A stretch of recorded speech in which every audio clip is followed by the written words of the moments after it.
Hello friends and welcome to a new video of War Selection. Today we have a nice player that we already know, and it is Sashkorin against ... which is of course a Chinese player. Now I have to say that this player does not have a good reputation, mostly for cheating by using alternative accounts, but let's see if evil prevails or the good side wins. Right now, looking at the map, we can see that the spawn is rather risky, although all those fish are just a dream. If this map was a bit bigger on the spawn, it would be a lovely spawn to go Europe. When you go out, you can see that there's a small little bridge of land, which will probably be really good if you can bulwark it or make a proxy, because then you will trap your opponent here. As you can see, there is barely any space to even make houses. Down there, we can see there's only wood here, so the opponents will have to go there to farm wood and here for some time in the later game, if this game will go to later times. We can see that there are some animals guarding everything, which will make it even harder, but there's surely a lot of free food, especially on this side. Let's see how it goes. The Chinese starts with one house by two workers, which is not a good start. He will get pop capped like he did right now, and he didn't make a warehouse yet. Sashkorin, as you can see, instantly house, instantly warehouse, very nice, going for the fish. Starts taking them, although I think a bit too late. Yes, he's struggling, he has to manually put them back, and he does so, very nice. Losing less time by this from workers, as we can see. Hopefully he doesn't forget to make new ones.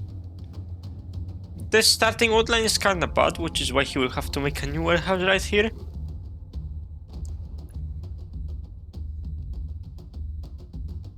And one more worker. You can see the Chinese doing the same, although he went much heavier on food.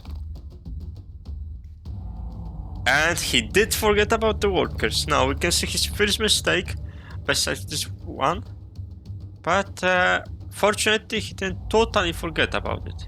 Makes a quick scout at 17 workers.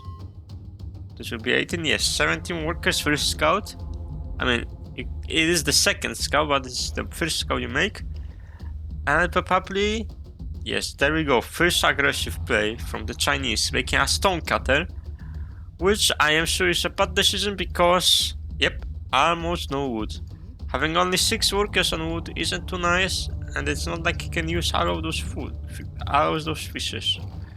He is taking the upgrade though, which is nice, but he is getting pop capped right now. Not losing workers because of the shoe upgrade, smart, very nice. And Sashkorin, even though low on resources, has everything he needs. He will proceed to make this new warehouse here to move the workers from there, increasing his production, or rather resource gain. And the Chinese seems to be struggling a lot with the wood. Oh, he moved them too fast right here, and he's making those things with too many workers at once. As you can see, this is not too nice. It's painful watching this.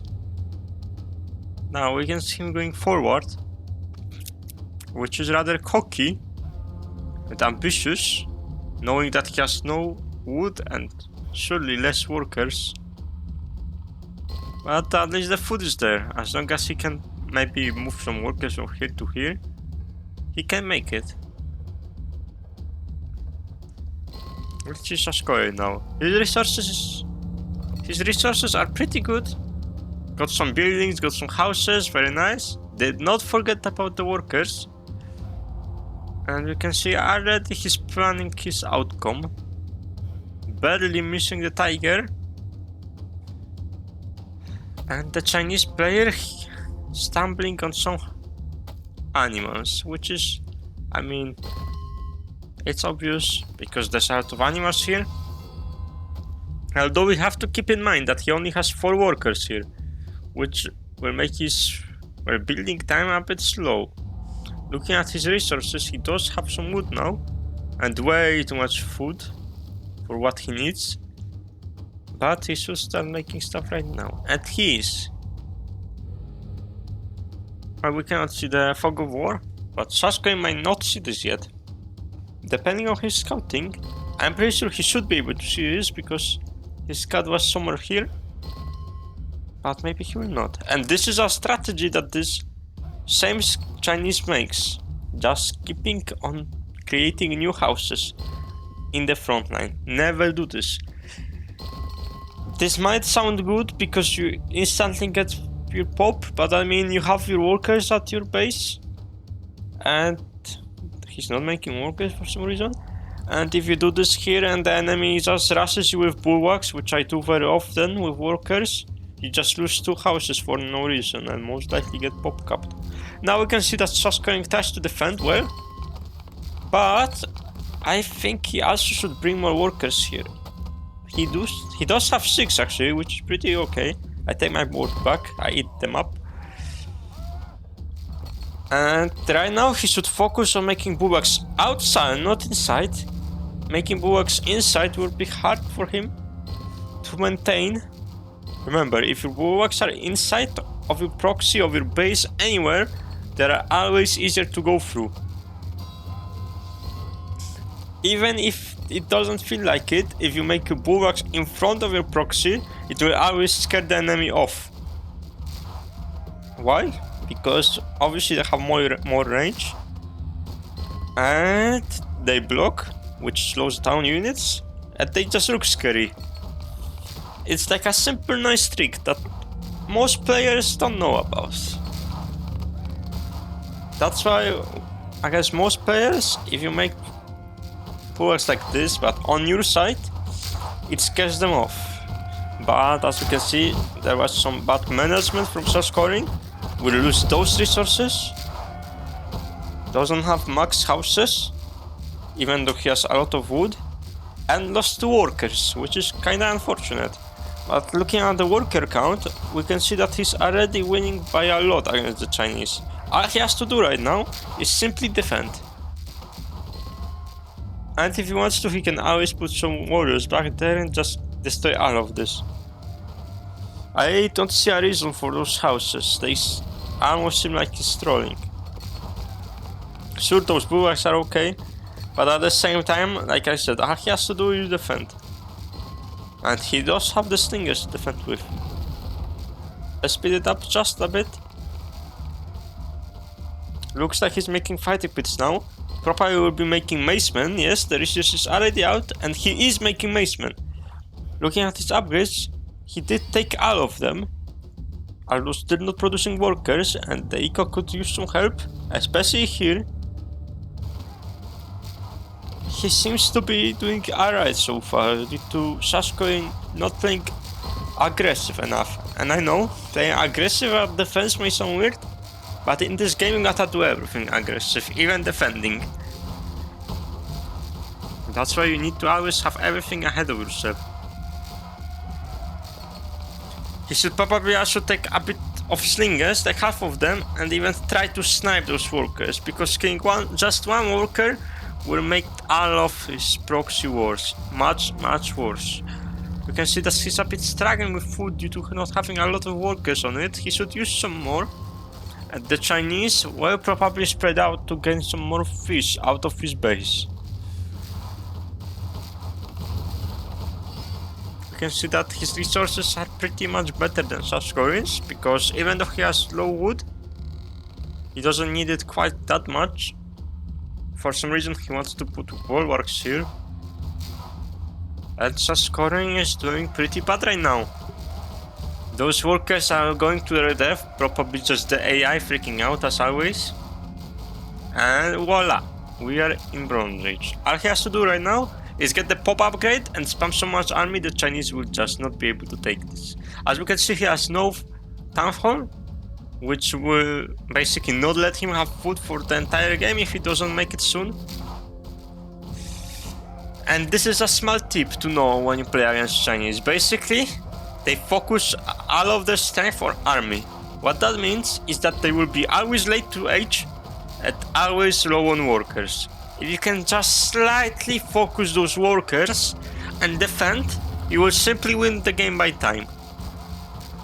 Making more army than you need to is not advantageous. Age is always more powerful. Being 2 minutes faster in age than your opponent means the victory of the game already. Now this is a bit risky going in. I would myself dance and go for the workers, as like I said before, it would be very useful. Get maybe even 5 warriors here to punish this a bit or even slow down his army, and it would be pretty nice.